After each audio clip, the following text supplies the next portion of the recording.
What disturbing rumor turned out to be true at your school? Part 2. He said, "Hey Steve, hope things are going well there, but I don't have time to chit-chat. I need to record this call and ask you some questions. Do you consent to being recorded, and will you allow me to swear you in so that this is official, and if anything you say is later proven to be false or misleading, you may be subject to criminal charges and a warrant issued for your arrest." His name was Bill, but we all called him Woody. I said, "Woody, is this some kind of a joke? Who put you up to this? Because I'm about to shit my pants as I have no idea what this is about." My mind was racing so fast trying to guess, counter-guess, and trying to process that I could potentially be kicked out of West Point for something I had no clue about as of that moment. Woody replied, "It's no joke, and this is a very serious case we are investigating concerning inappropriate behavior between an adult and a minor or minors with regard to possible consensual or non-consensual sexual activities or sexual assault." That's when I knew exactly what this was about. I said, "Go ahead, Woody, I consent and will answer any questions you have." So I basically had to repeat his words almost like being sworn in as a witness who was going to testify in court. The questions all focused on that hot young class advisor I worked with during my senior year. They kept me on the phone for an hour asking every possible question imaginable and then asking those same questions again in a different way. I answered everyone honestly and candidly, but at the 1 hour mark I was becoming agitated as it seemed like they were on a witch hunt and were going to keep asking questions until they got an answer they liked. So I spoke up and said, "Gentlemen, you can continue to ask me these questions in any order or format that you desire, but I can assure you that my answers will not change because they are truthful, and there was never one moment where Ms. X acted inappropriately in front of me. She was always completely professional and never even insinuated at something that would cross the line between teacher and student." Following that statement, they had no further questions and told me they would contact me again if they needed to follow up or get additional details. My TAC could see I was visibly shaken, so we talked for another hour, and I told him everything about the situation. He never had to ask me if I was being truthful because every cadet adheres to a strict honor code that becomes part of who we are. That code states that a cadet shall not lie, cheat, or steal, nor tolerate those who do. He told me that I handled things professionally and can hold my head high if I ever return home for a visit, and that was that. I went back to my studies and prepared for my final exams and went home for a short Christmas break. That's when I found out that my teacher, my class advisor, had been found guilty of having a relationship with someone in the current senior class. That relationship was sexual, and he was a minor. Seems the student ran around bragging to everyone that he was doing it with the hot teacher. I don't know if it was true or if he made it up. What was true was that she was fired from her job and never allowed to teach again. She had to register as a sex offender for the rest of her life. She lost everything, family, friends, money, possessions, and had to serve time as an inmate in a state correctional facility. If you ask me what I think, I don't believe it. I know the kid who was allegedly in a relationship with her. He was a complete jerk, loudmouth, not smart, not smooth, not good looking, and most of all, he was a liar and a storyteller who would say anything if he thought it would make him look cool. I had wished I could have tracked him down and interrogated him my way. My guess is things might have ended differently, but I never got the chance to run into him, and the cards he laid were played. What's the wildest thing your kids did after hearing you scream in the middle of the night? It was 2 a.m. when my scream shook the entire house.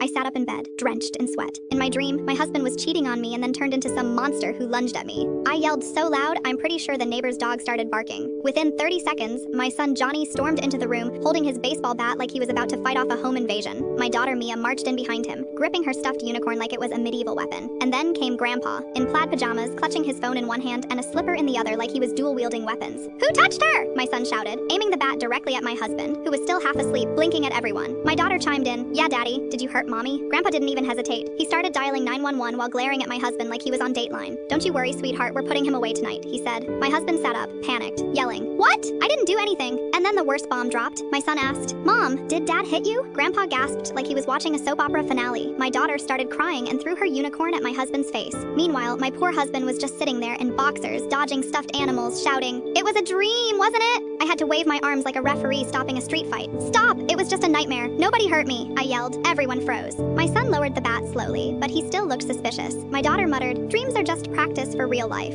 Grandpa narrowed his eyes and said, "I'll believe it, for now." I thought it was over, but no. The kids decided to guard me for the rest of the night. My son dragged a chair into the hallway with his bat across his lap like he was running security. My daughter taped her unicorn to the wall so it could keep watch. Grandpa set his phone alarm every 15 minutes to check if Mom is still alive. At 3 a.m., I woke up again, not from a scream, but because my son had tied yarn across the bedroom doorway like a tripwire. "In case Dad tries anything," he whispered. My daughter had stacked Legos in front of the closet because bad guys always hide there, and Grandpa was sitting at the kitchen table eating cereal like nothing was weird about any of this. The next morning, my son proudly told the neighbors, "Don't worry, I protected Mom from Dad last night." My daughter added, "Yeah, but Grandpa almost got him arrested first." My husband stood there in the driveway, looking like the most defeated man in America. Later that day, I overheard my daughter whispering to her unicorn, "If Daddy's bad again, we'll throw him in jail." Meanwhile, my son started drawing house defense plans on notebook paper, complete with laser beams and trapdoors. Grandpa actually suggested we buy security cameras, just in case. So yeah, my scream came from a dream about my cheating husband, but thanks to my family, it turned into a full-blown midnight trial, with my husband nearly getting evicted from his own bed, arrested by his father-in-law, and attacked by a unicorn. Funniest nightmare aftermath I've ever lived through. What's the pettiest thing someone's ever taken seriously? So my friend Mark has one consistent personality trait, being late. Not just 5 minutes behind, late. I mean the kind of late where you start wondering if they've been kidnapped or joined a cult. The kind of late that makes you say, "We should tell him it starts an hour earlier and you're still cutting it close." We've all accepted it. It's part of who he is. We even made group chat bets once. Over or under 17 minutes late today. It's practically a game now. So when we made plans to meet at this brunch spot, yes, brunch, because we are grown adults who enjoy overpriced eggs, I showed up at 10:55, assuming he'd stroll in around 11:20, probably mid-apology with a smoothie in hand. But no, at 11 o'clock on the dot, Mark walks through the door like he's in a punctuality commercial. I blink. The waiter blinks. The universe blinks. So naturally,